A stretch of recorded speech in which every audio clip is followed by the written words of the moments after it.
Landsknechte. Los Landsknechte, un término derivado de las palabras alemanas para sirviente de la tierra, fueron una clase distintiva de soldados mercenarios originarios del Sacro Imperio Romano durante finales del siglo XV y XVI. Fundados por el emperador Maximiliano I, alrededor de 1486, fueron modelados a partir de los mercenarios suizos, pero desarrollaron su propia identidad y tácticas únicas. Los Landsknechte eran conocidos por su atuendo llamativo y de colores brillantes, que los diferenciaba de otras unidades militares. Comúnmente vestían jubones y pantalones con cortes que permitían que la ropa interior se asomara. Su arma principal era la pica, usada en formaciones cerradas conocidas como cuadros de picas. Además, eran expertos en el uso de la alabarda, un arma de asta con una hoja de hacha rematada con una punta. Para el combate cercano, empuñaban espadas cortas llamadas Katzbalger, o grandes espadas de dos manos llamadas Zweihanders, a menudo usadas por los élite Doppelsoldner, quienes recibían doble paga por luchar en la primera línea. Su armadura variaba, pero típicamente incluía un peto y un casco, ofreciendo un equilibrio entre protección y movilidad. Participaron en muchas batallas importantes a lo largo de los años. Combates notables incluyen la batalla de Pavía en 1525, donde ayudaron a asegurar una victoria decisiva para Carlos V contra los franceses, y el saqueo de Roma en 1527, demostrando su efectividad e implacabilidad en combate. Una característica distintiva de los Landsknechte era su autonomía y cultura única dentro de la jerarquía militar. A menudo eran dirigidos por sus propios capitanes electos y mantenían un sentido de camaradería e independencia. Caballería de compañeros. La caballería de compañeros, conocida como los heteroi, era una unidad de caballería élite del ejército macedonio bajo Felipe II y su hijo Alejandro Magno. Originando en el siglo IV a.C., los compañeros eran inicialmente reclutados de la nobleza macedonia y de plebeyos favorecidos por el rey, quienes estaban atados por lealtad personal a él y eran pagados por la corona macedonia.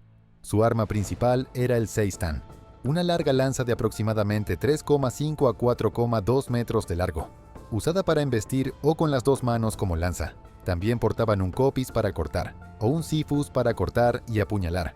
Su armadura típicamente incluía un casco de bronce, inicialmente del estilo frigio, que después fue reemplazado por el tipo beocio, un peto o linotórax, y grebas para proteger las piernas. La caballería de compañeros jugó un papel decisivo en varias batallas clave de las conquistas de Felipe y Alejandro Magno. Combates notables incluyen la batalla de Queronea, donde ayudaron a asegurar una victoria crucial contra las fuerzas combinadas de Atenas y Tebas, donde se dice que Alejandro, junto a sus tropas, fue el primero en romper las líneas de la famosa Banda Sagrada de Tebas. En la batalla de Gaugamela, en 331 a.C., ejecutaron una atrevida maniobra de flanqueo que llevó a la derrota decisiva del imperio persa bajo el rey Darío III, lo cual condujo a la eventual conquista del imperio aqueménida por Alejandro. Tácticamente, la caballería de compañeros era conocida por su uso de la formación en cuña, una disposición en forma de V que permitía un impacto máximo durante las cargas y aprovechaba el instinto gregario de los caballos. Esta formación les permitía romper las líneas enemigas con fuerza concentrada, causando desorden y abriendo brechas para que la infantería las explotara. Bajo Alejandro, los compañeros a menudo actuaban como el martillo, dando el golpe decisivo después de que la falange había inmovilizado al enemigo. Su coordinación con la falange macedonia ejemplificó las innovadoras tácticas de armas combinadas que caracterizaron la estrategia militar de Alejandro. Housecarls. Los Housecarls eran una guardia personal y fuerza militar permanente leal a los reyes y nobles escandinavos y anglosajones durante la Alta Edad Media. Originando a principios del siglo XI, estos soldados profesionales fueron utilizados por reyes como Canuto el Grande, quien gobernó sobre Inglaterra, Dinamarca y Noruega. Los Housecarls estaban bien equipados en comparación con los soldados nórdicos típicos. Para la defensa, típicamente vestían cota de malla que proporcionaba una protección sustancial sin obstaculizar la movilidad, acompañada con cascos como el casco nasal y escudos redondos. Su arma más común era una lanza, aunque también portaban hachas danesas, hachas de mano y espadas. A menudo formaban el núcleo del muro de escudos, una formación defensiva donde los soldados se colocaban hombro con hombro, con los escudos superpuestos para crear una pared de protección. Esta táctica era particularmente efectiva para repeler cargas enemigas, y fue un pilar de la estrategia militar anglosajona. La batalla de Hastings en 1066 es quizás el enfrentamiento más famoso que involucró a los Housecarls, luchando valientemente por el rey Haroldo II contra las fuerzas normandas de Guillermo el Conquistador. Los Housecarls formaron la columna vertebral de la defensa anglosajona. A pesar de su habilidad, La batalla terminó en una victoria decisiva normanda, marcando el fin del dominio anglosajón en Inglaterra. El declive de los housecarls comenzó después de la conquista normanda de Inglaterra en 1066. La introducción del feudalismo por los normandos llevó a cambios en la organización militar, con caballeros y levas feudales reemplazando a los housecarls profesionales. Banda Sagrada de Tebas. Según los relatos históricos, la Banda Sagrada de Tebas fue establecida por el general tebano Górgidas alrededor de 378 a.C. y era pagada por la ciudad para estar permanentemente acantonada dentro de sus murallas. Esta unidad única consistía en 150 parejas de amantes masculinos, con guerreros veteranos eligiendo a soldados jóvenes y prometedores como sus compañeros. La idea era que el fuerte vínculo entre cada pareja los inspiraría a luchar con más fiereza y a protegerse mutuamente en el campo de batalla. Los miembros de la banda sagrada estaban equipados de manera similar a otros hoplitas griegos. Vestían armaduras de bronce, incluyendo un peto, grebas y un casco, que proporcionaban una protección sustancial en combate. Su arma principal era el dori, una larga lanza usada para embestir en la formación cerrada de falange. Además portaban espadas cortas, saifos, para el combate cercano cuando la lanza era impráctica. También utilizaban grandes escudos redondos, aspis, que eran cruciales para sus tácticas defensivas y formaciones, a menudo con el garrote de Heracles grabado en ellos. La Banda Sagrada de Tebas jugó papeles fundamentales en varias batallas importantes. Una de sus victorias más famosas fue en la batalla de Leuctra, en 371 a.C., donde lucharon bajo el mando del general tebano Epaminondas. En Leuctra, la Banda Sagrada fue crucial para derrotar a los espartanos, marcando el fin del dominio espartano en Grecia y estableciendo la hegemonía tebana. Otro enfrentamiento notable fue la batalla de Queronea en 338 a.C., donde enfrentaron a las fuerzas de Felipe II de Macedonia y su hijo Alejandro Magno. A pesar de sus valientes esfuerzos, la Banda Sagrada fue finalmente aniquilada en esta batalla, marcando el fin de la unidad. Tercios.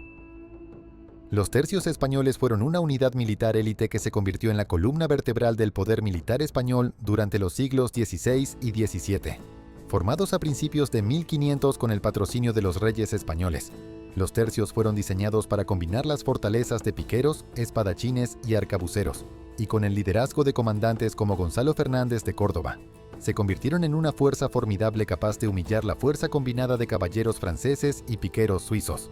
Los miembros de los tercios españoles estaban equipados con una mezcla de armamento tradicional y moderno.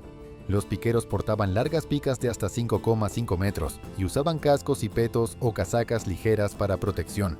Los espadachines estaban equipados con espadas de acero y escudos redondos llamados rodela, y típicamente llevaban buena armadura. Los arcabuceros, las tropas de fuego, empuñaban los primeros mosquetes de mecha llamados arcabuces. Esta combinación de armas permitía a los tercios enfrentarse eficazmente y contrarrestar fuerzas enemigas a distintas distancias. Los tercios españoles eran conocidos por sus tácticas disciplinadas y versátiles, organizados en grandes formaciones cuadradas. Cada tercio estaba compuesto típicamente por unos 3.000 soldados, divididos en piqueros en el centro, espadachines en las líneas exteriores y arcabuceros en los flancos y esquinas. Esta formación les permitía presentar un frente defensivo formidable contra caballería e infantería, mientras entregaban devastadoras descargas de fuego. Los tercios españoles jugaron roles cruciales en numerosas batallas significativas durante su época de apogeo. Una de sus primeras y notables victorias fue en la batalla de Pavía en 1525, donde capturaron al rey francés Francisco I, asegurando la dominación española en Italia. La batalla de Lepanto en 1571 vio a los tercios como parte de la flota de la Liga Santa que derrotó decisivamente a la marina otomana, marcando un punto de inflexión en la guerra naval mediterránea. El declive de los tercios españoles comenzó a mediados del siglo XVII, a medida que los cambios en la tecnología militar y las tácticas superaron sus métodos tradicionales. Para 1704, los tercios españoles se transformaron en regimientos, y los piqueros como tipo de infantería fueron eliminados. Keshik. Los Keshik eran la guardia imperial élite del Imperio Mongol, establecida por Genghis Khan a principios del siglo XIII. Su función principal era servir como la guardia personal del Gran Khan y su familia. La palabra Keshik significa favorecido o bendecido, reflejando su estatus estimado dentro de la sociedad mongola. Los Keshik estaban divididos en dos grupos, la guardia diurna, Torgud, y la guardia nocturna, Keftul, asegurando la protección del Khan las 24 horas. Eran elegidos por su lealtad, valentía y habilidades de combate. a menudo provenientes de las élites de varias tribus mongolas. Estos guerreros estaban equipados con las mejores armas y armaduras disponibles para el ejército mongol. Su arma principal era el arco compuesto, un arma poderosa y versátil que permitía disparar con precisión desde el caballo. Además del arco, portaban espadas, lanzas y mazas para el combate cercano. Usaban armaduras laminares hechas de pequeñas placas superpuestas de hierro o cuero endurecido, ofreciendo excelente protección mientras mantenían movilidad. Cascos y otras protecciones como brazales y hombreras también formaban parte de su equipo estándar. Los Keshik consistían en los soldados más leales y hábiles que el imperio mongol podía reunir. En batalla, debido a su función de guardia, permanecían cerca de quienquiera que juraban proteger. Su entrenamiento y disciplina les permitían ejecutar maniobras complejas y ataques coordinados rápidos en defensa de su amo. Su presencia en combate a menudo servía como estímulo moral para las tropas mongolas y como un arma psicológica contra sus enemigos.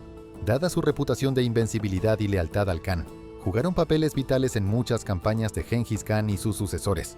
Por ejemplo, durante la invasión de Europa, los Keshik, acompañando a Batu Khan y Subotai, probablemente brindaron apoyo crítico en batallas como la batalla de Legnica en 1241, donde las fuerzas europeas combinadas, apoyadas por los templarios, sufrieron una aplastante derrota a manos de los mongoles. El declive de los Keshik comenzó cuando el imperio mongol se fragmentó a finales del siglo XIII y principios del XIV. La desintegración del poder centralizado y el surgimiento de kanatos rivales disminuyó la necesidad de una guardia imperial unificada. Sin embargo, su legado perduró, influyendo en unidades de guardia posteriores en varios estados sucesores mongoles y más allá. Gallowglass.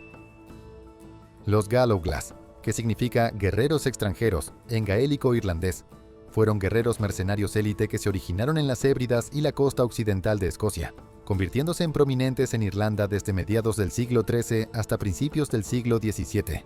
Los Gallowglass típicamente eran miembros de clanes nórdico-gaélicos de Irlanda y Escocia. Vagando por las colinas de la Irlanda medieval, buscaban fortuna y aventura ofreciendo sus habilidades marciales a clanes irlandeses, reyes y otros que pudieran pagar sus servicios. Los guerreros Gallowglass vestían una variedad de equipos, típicamente una cota de malla sobre una camisa de lino y un casco de estilo híbrido. Eran descritos como hombres fuertes y corpulentos.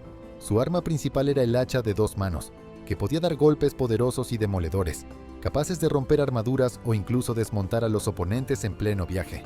También portaban grandes espadas llamadas Claymore, y a veces usaban lanzas y espadas cortas para combates más cercanos. Para defensa adicional, a menudo tenían pequeños escudos redondos. Esta combinación de armadura pesada y armamento los hacía formidables tropas de choque, capaces de romper las líneas enemigas por pura fuerza. Los Gallowglass eran famosos por sus tácticas de infantería pesada.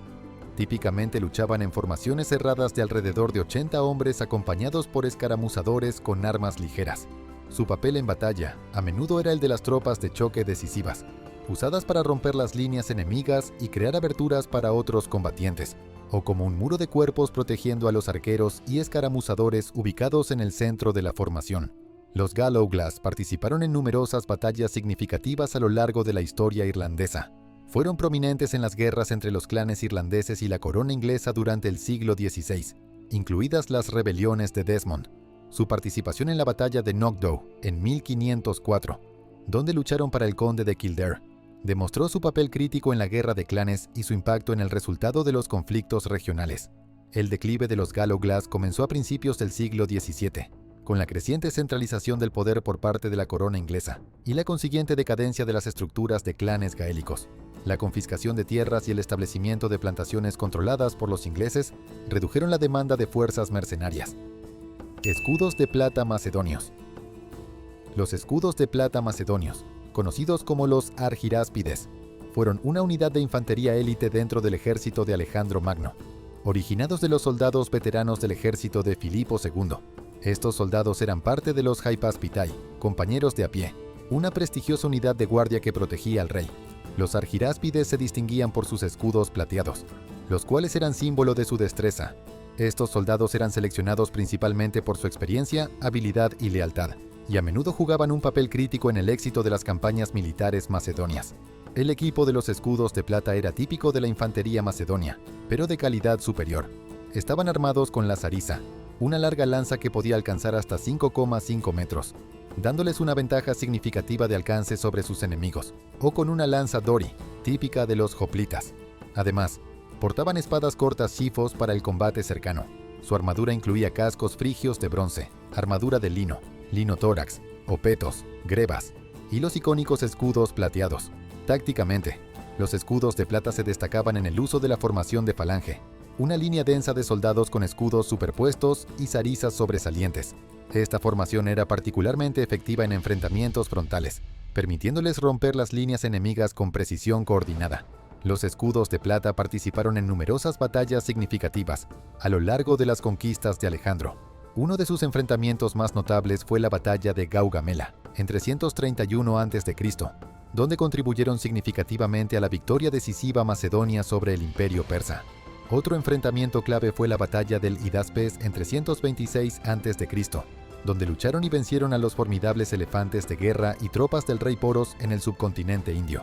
Su capacidad para adaptarse a diferentes escenarios y terrenos de combate demostró su versatilidad y efectividad. El final de los escudos de plata llegó después de las guerras de los diádocos, con los conflictos entre los sucesores de Alejandro, tras la fragmentación de su imperio. Eventualmente, los veteranos envejecidos fueron relegados a papeles menos importantes y desaparecieron de la prominencia. Samurái. Los samurái, como los conocemos hoy, fueron una noble clase militar del Japón feudal que surgió durante el shogunato Kamakura. Los samurái eran vasallos asalariados de los daimyo, poderosos señores feudales japoneses que gobernaban la mayor parte de Japón bajo un shogun o un emperador.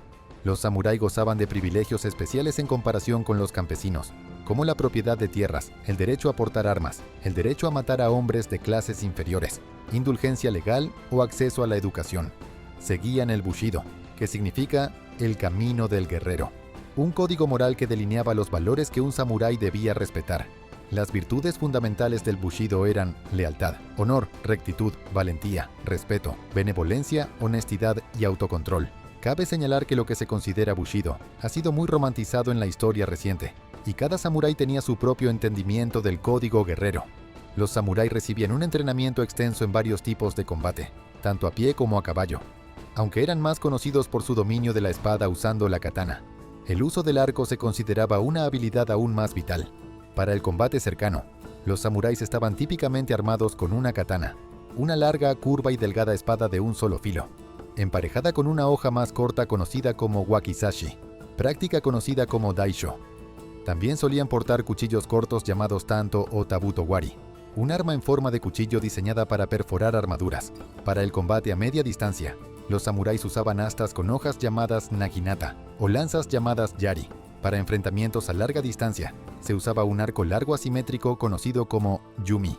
En periodos posteriores, el uso de armas de fuego se introdujo en el arsenal de los samuráis. Para protección, los samuráis usaban varios tipos de armaduras, siendo la más conocida la oyoroi, generalmente de mayor calidad, más costosa de mantener y diseñada para arquería a caballo, utilizada por los samuráis de mayor rango, y la domaru, más barata de fabricar pero también más ligera y flexible. Con el tiempo, los samuráis enfrentaron muchas amenazas, tanto internas, luchando entre ellos en nombre de sus señores feudales, como externas, protegiendo las islas de invasores.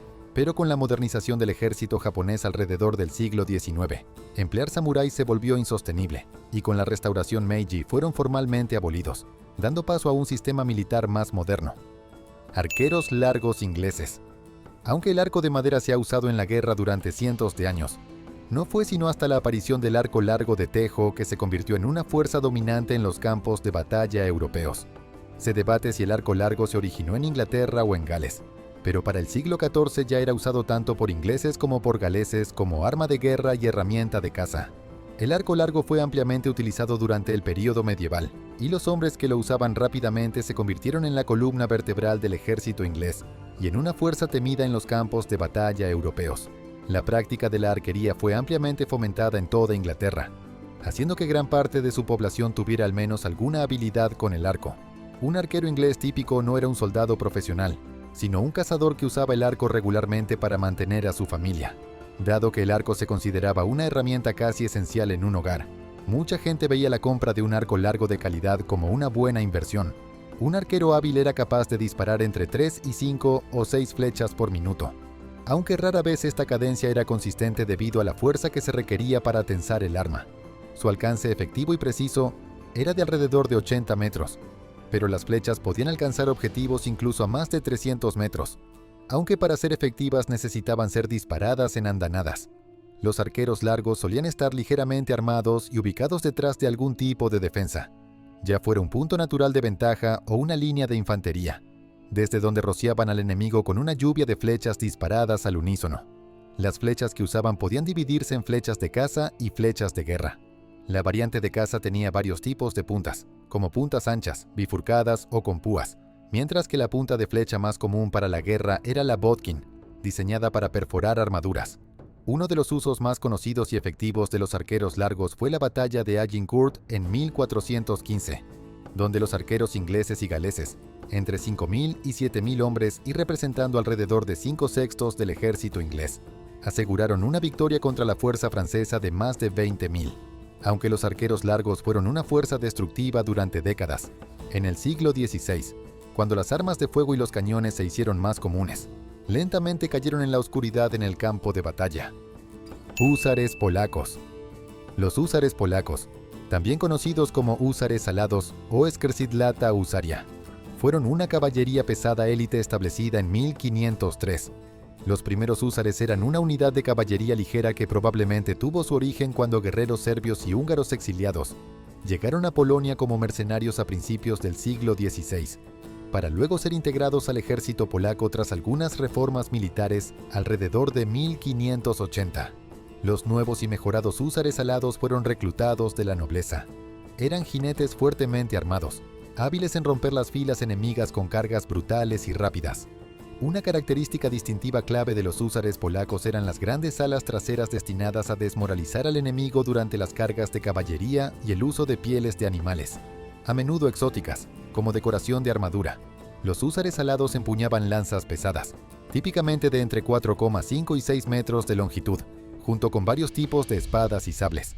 Estos incluían el konsers, una espada estrecha para estocadas, el pałasz, una espada de un solo filo, y la sabla husarska, un sable polaco.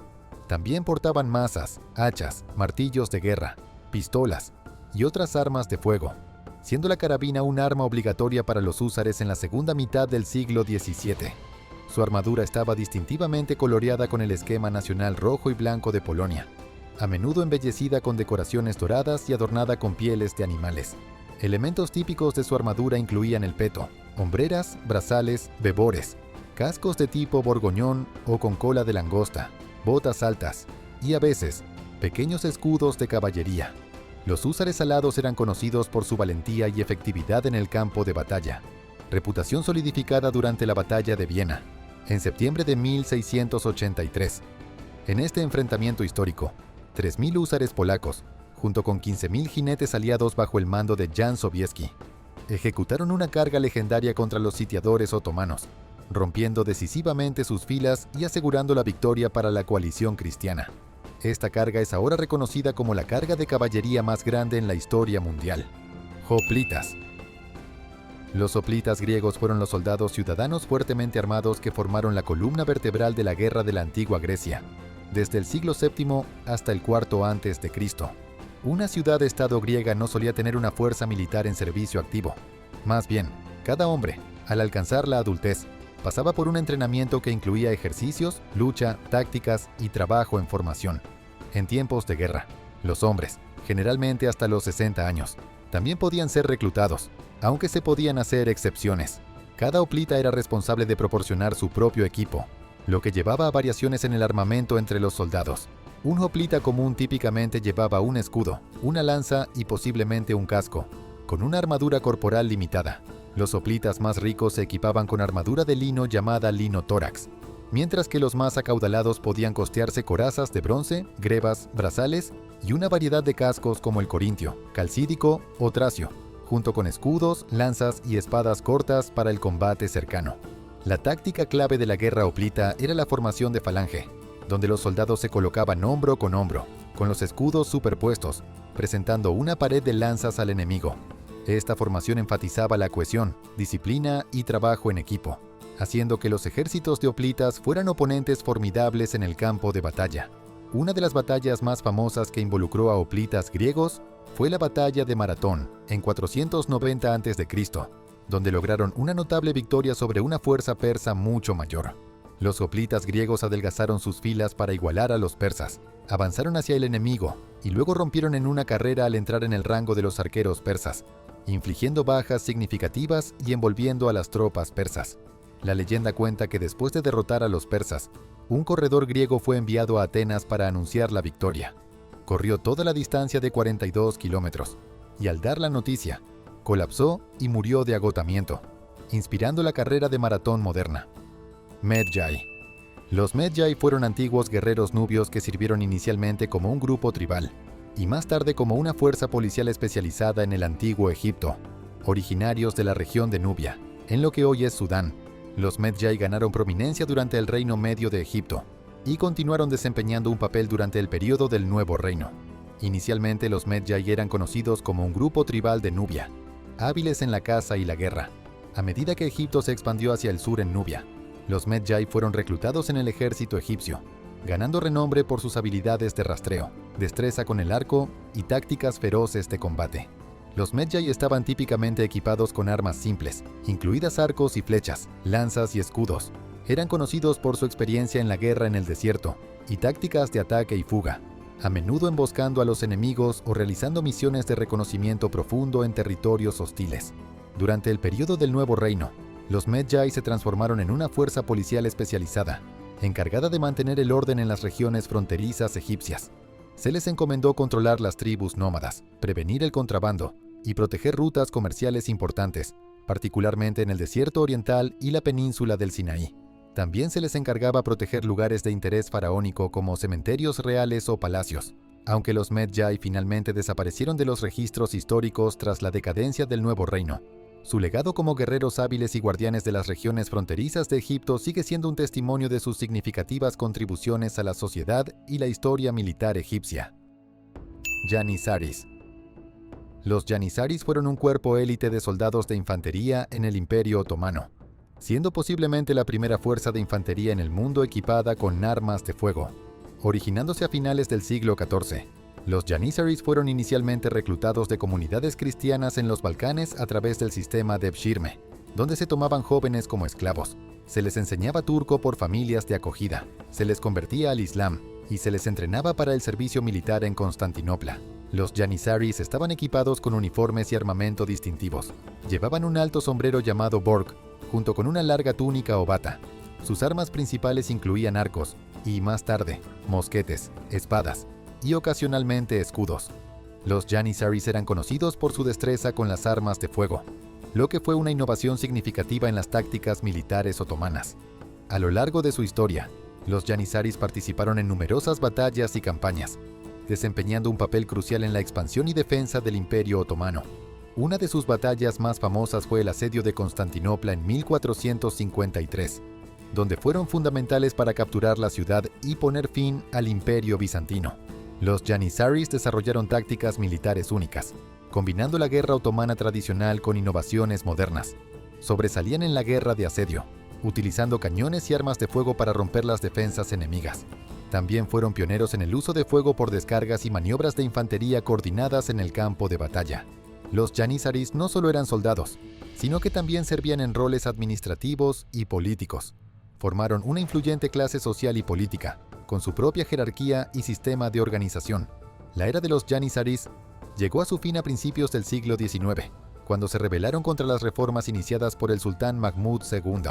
En 1826, los Janissaries fueron oficialmente disueltos por el sultán, marcando el final de su legado como una fuerza militar élite e institución influyente dentro del Imperio Otomano. Shinobi. Los Shinobi, más comúnmente conocidos como ninja, fueron agentes encubiertos, especialistas en espionaje y espías mercenarios originarios del Japón feudal. Se cree que los predecesores de los Shinobi fueron grupos de campesinos descontentos que lucharon contra terratenientes y el sistema de propiedad usando tácticas encubiertas en el siglo XIV. Los verdaderos Shinobi, entendidos como agentes mercenarios especialmente entrenados, tuvieron su origen durante el período Sengoku en el siglo XV. Los Shinobi eran hábiles en el sigilo, espionaje, camuflaje, disfraz, artes marciales, guerra de guerrillas, interrogatorio y evasión, lo que les permitía operar sin ser detectados detrás o dentro de las filas enemigas. utilizaban una variedad de herramientas y armas, siendo las más comúnmente asociadas el shuriken, el kunai o arcos cortos, entre otras armas. También eran expertos en ninjutsu, una estrategia de artes marciales centrada en la guerra no convencional, el combate cuerpo a cuerpo y tácticas de espionaje. Contrario a su representación en la cultura popular, los shinobi no vestían ropa negra. En cambio, a menudo operaban dentro de las filas enemigas durante largos periodos de tiempo, haciéndose pasar por otros, disfrazándose o infiltrándose completamente en el enemigo para llevar a cabo sus tareas. El declive de los shinobi ocurrió con el establecimiento del shogunato Tokugawa a principios del siglo XVII, que trajo una era de estabilidad y redujo la necesidad de operativos encubiertos. Elefantes de guerra. Los elefantes de guerra, principalmente los elefantes de bosque del norte de África, y sus jinetes, fueron utilizados por el general cartaginés Aníbal durante la Guerra Púnica de 218 a.C. entre Cartago y Roma, y en cierto sentido, eran unidades de caballería de choque enfocadas en romper estratégicamente las líneas enemigas, creando aberturas para la infantería y desmoralizando al enemigo. Los elefantes de guerra estaban equipados con equipo especializado para la batalla. Llevaban armaduras protectoras que cubrían las partes más vulnerables de su cuerpo, como la trompa, las patas o el cuello, hechas de cuero, tela o placas de metal. Las capacidades ofensivas de los elefantes de guerra no solo provenían del propio animal, sino también de sus jinetes, conocidos como mahuts, además del conductor. Entre 2 y 4 soldados se colocaban en el lomo del animal, a menudo portando largas lanzas, jabalinas o arcos para el combate. Algunos elefantes estaban equipados con torres o plataformas conocidas como haudas en su lomo, aumentando la efectividad de combate de los soldados montados. Los elefantes de guerra de Aníbal participaron en varias batallas clave, sobre todo en la batalla de Canas en 216 a.C. En Canas, las fuerzas de Aníbal utilizaron elefantes de guerra para interrumpir las formaciones de infantería romana, causando caos y pánico entre sus filas. Los elefantes desempeñaron un papel crucial en la victoria cartaginesa, aunque también enfrentaron desafíos al navegar por terrenos escarpados y resistir las contramedidas romanas. La era de los elefantes de guerra en la guerra mediterránea fue decayendo gradualmente después de la conclusión de la Segunda Guerra Púnica. Las tácticas militares en evolución y las dificultades logísticas finalmente llevaron a la disminución del uso de elefantes de guerra en el campo de batalla. Inmortales persas. Según los relatos de Heródoto, un historiador griego del siglo V a.C., los inmortales persas eran una fuerza élite de 10.000 soldados en el ejército del primer imperio persa, bajo el mando de Ciro el Grande. Elegidos entre los mejores combatientes de las fuerzas persas, los inmortales fungían como guardia imperial, al tiempo que contribuían al ejército permanente del imperio. Mucho de lo que se sabe sobre los inmortales es dudoso debido a la insuficiencia de evidencia histórica, pero según los relatos de Heródoto, la fuerza se mantenía siempre en un número de 10.000 hombres, y cada vez que uno moría, otro tomaba su lugar. Se dice que de esta práctica surgió el nombre de inmortales. En la biografía parcialmente ficticia de Ciro el Grande escrita por Genofonte de Atenas, los inmortales son descritos portando petos de bronce con gorros reforzados y caballos con chambranas de bronce y otras piezas de armadura, protegiendo tanto al animal como a su jinete. Según Heródoto, los inmortales vestían túnicas de escamas y estaban armados con arcos y flechas, lanzas cortas, dagas grandes o espadas, y escudos de mimbre reforzados con cuero, lo que sugiere que estaban bien entrenados en varios tipos de combate tanto a larga como a corta distancia. Los inmortales podían distinguirse fácilmente de los soldados comunes debido a que su equipo era de mayor calidad, y en el caso de los miembros más veteranos, estaba adornado con oro. También se dice que mientras un soldado persa común recibía una dieta simple, los inmortales disfrutaban de una dieta variada con carnes frescas y productos, acompañados de sus concubinas y sirvientes que los seguían donde quiera que fueran. Debido a su entrenamiento ya que eran soldados profesionales, los inmortales eran combatientes versátiles y podían cumplir cualquier función en el campo de batalla, apoyando a los arqueros, luchando con los lanceros o enfrentándose cuerpo a cuerpo junto a los portadores de escudos. La batalla más famosa en la que participaron los inmortales fue, sin duda, la batalla de las Termópilas durante las guerras médicas, donde el rey Leónidas I de Esparta resistió con sus 300 hombres contra los persas. Guardia Varega. La Guardia Varega, una fuerza élite de hombres del norte, sirvió como guardianes personales y asistentes ceremoniales de los emperadores bizantinos desde el siglo X hasta el XIV. Fue establecida oficialmente alrededor del año 988 por el emperador Basilio II, quien reclutó a 6.000 guerreros varegos de Vladimiro I de Kiev para ayudar a sofocar a sus adversarios políticos. La decisión de Basilio de reclutar europeos del norte surgió de su desconfianza hacia los soldados y guardias bizantinos nativos, cuya lealtad a menudo fluctuaba. Tras la conquista normanda de Inglaterra, la Guardia Varega vio una afluencia de anglosajones y guerreros hábiles de otras partes del norte de Europa. Con el tiempo, la Guardia Varega ganó una reputación por su feroz lealtad, no a ningún gobernante en particular, sino al trono bizantino en sí. Eran conocidos como combatientes formidables y temibles, descritos como aterradores tanto por su apariencia como por su equipo, atacando con furia temeraria y sin preocuparse por la sangre o las heridas. Su equipo variaba según la riqueza personal, pero típicamente incluía cota de malla o armadura laminar, escudos de cuero reforzado y armas como espadas, grandes hachas y jabalinas. A medida que servían, su moda y equipo se influenciaron cada vez más por los estilos y tácticas bizantinas. Los registros históricos sugieren que unirse a la Guardia Varega era tan codiciado en la Suecia medieval que se promulgaron leyes para frenar la emigración. La Guardia Varega participó en casi todos los conflictos que involucraron al Imperio bizantino, desplegada a menudo en batallas críticas donde era imprescindible una victoria decisiva. Con los siglos, los varegos se asimilaron con los griegos nativos y eventualmente desaparecieron hacia el siglo XIV. Mamelucos. El término mameluco, que significa aquel que es poseído, se refiere a soldados esclavos no árabes, étnicamente diversos, que sirvieron bajo dinastías árabes y otomanas en el mundo musulmán. La historia de los soldados mamelucos se remonta al siglo IX en Bagdad, durante el dominio abasí de Egipto, donde la práctica de entrenar esclavos para convertirlos en soldados expertos se volvió común. Originalmente, los mamelucos eran predominantemente hombres capturados de origen túrquico, caucásico y europeo oriental. Sin embargo, en siglos posteriores, sus filas se expandieron para incluir individuos de varios orígenes, como rusos, eslavos del sur, albaneses y húngaros. Los mamelucos se sometían a un riguroso entrenamiento militar desde jóvenes, especializándose en tácticas militares, equitación y esgrima. Sobresalían en la guerra montada y ganaron reputación como temibles caballeros pesados. En batalla, estaban protegidos con armaduras laminares metálicas o cota de malla, camisas y capuchas, acompañadas de pequeños escudos diseñados para usarse a caballo. Su arsenal incluía espadas curvas como la Kilich, mazas para oponentes acorazados, lanzas para cargas de caballería y arcos para enfrentamientos a larga distancia. Con el tiempo, los mamelucos evolucionaron en una poderosa clase militar, propiedad de las dinastías gobernantes en diversas sociedades musulmanas, particularmente en Egipto, Siria, el Imperio Otomano y el Levante. En algunos casos, ascendieron a posiciones de autoridad política y militar, convirtiéndose eventualmente en sultanes o emires. Notablemente, las facciones mamelucas tomaron el control del sultanato de Egipto y Siria, estableciendo el sultanato mameluco, que duró de 1250 a 1517.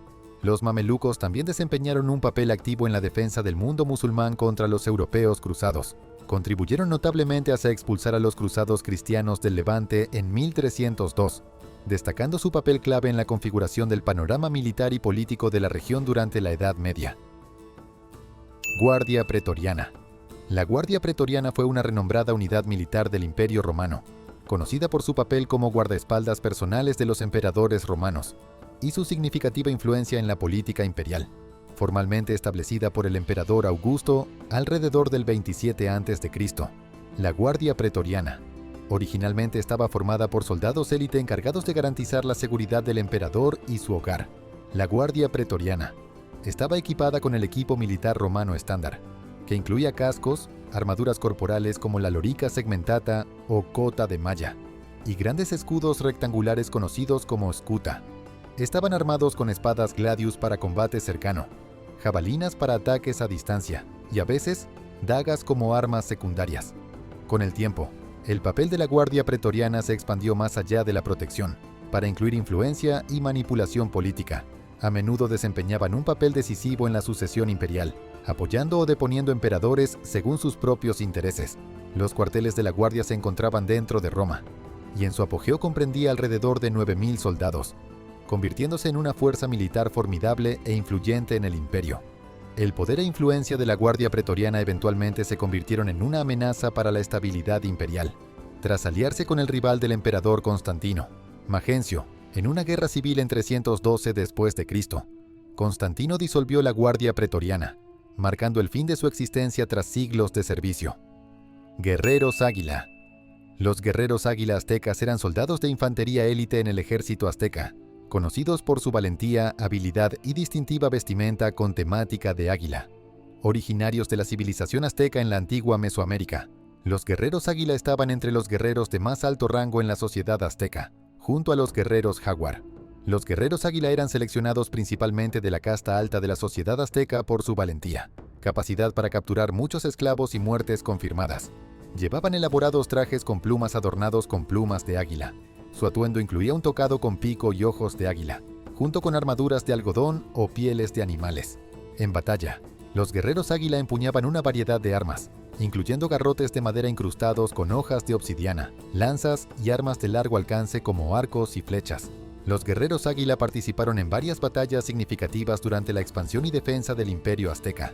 También jugaron un papel crucial en la guerra hispano-azteca durante la conquista de México, defendiendo su ciudad capital contra Hernán Cortés y sus conquistadores. A pesar de su formidable reputación y habilidad en batalla, el Imperio Azteca fue finalmente derrotado por los conquistadores españoles dirigidos por Cortés en 1521. Guerreros jaguar. Tanto los guerreros águila como los guerreros jaguar ocuparon posiciones distinguidas como guerreros élite dentro de la sociedad azteca, encarnando aspectos distintos de valor y destreza. Mientras que los guerreros águila simbolizaban la rapidez y agilidad del águila, a menudo superando e ideando estrategias para sus oponentes con astucia estratégica. Los guerreros jaguar personificaban la fuerza brutal y ferocidad del jaguar. Se involucraban en combate cercano con agresión incomparable, reflejando la potencia cruda asociada con su animal homónimo. Berserkers. Los berserkers vikingos eran guerreros nórdicos semilegendarios conocidos por su ferocidad y frenesí en el campo de batalla.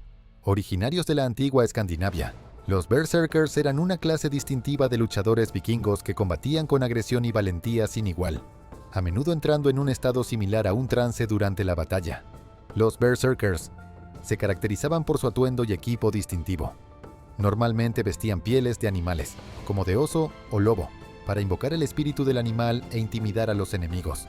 A menudo se los describía vistiendo poca armadura, confiando más en su velocidad y agilidad en combate, noción que en gran parte ha sido abandonada.